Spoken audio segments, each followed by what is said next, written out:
Russia has not formally committed to continue cooperation on the International Space Station until 2024, as the U.S. proposes, and now says it might pull out by 2020.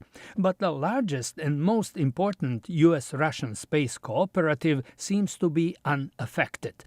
Astronaut Rick Mastracchio, who recently returned to Earth after more than 6 months in orbit, says the atmosphere on the space station is as good as ever. The working relationship that we have at the person-to-person level, both on board the space station and even here on the ground, we get along very well with our Russian colleagues, so there's been no problem whatsoever working with them.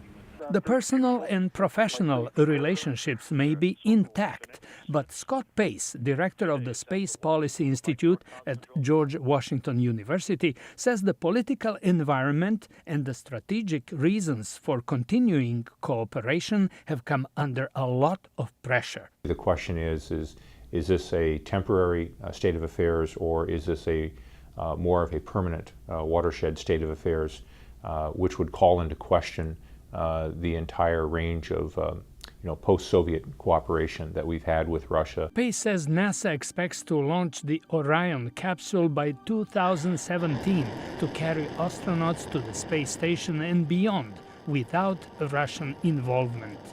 With diminishing public support and ever-shrinking budgets for sending human crews on deep space missions, officials realize that international cooperation is a necessity. At a recent panel discussion on the future of space explorations, NASA Administrator Charles Bolden Jr. said his agency understands that. And I have to emphasize, there is nothing on this chart that we're doing alone. For instance, the power and propulsion systems for the Orion capsule are provided by the Europeans, with the bulk of construction being done in Germany. But Russian space officials did not take part in that discussion.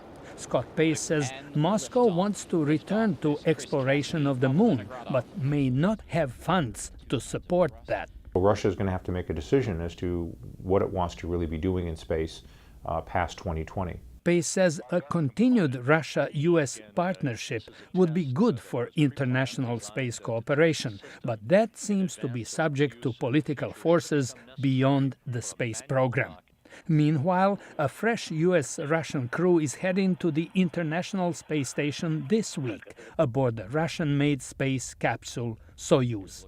George Putic, VOA News, Washington.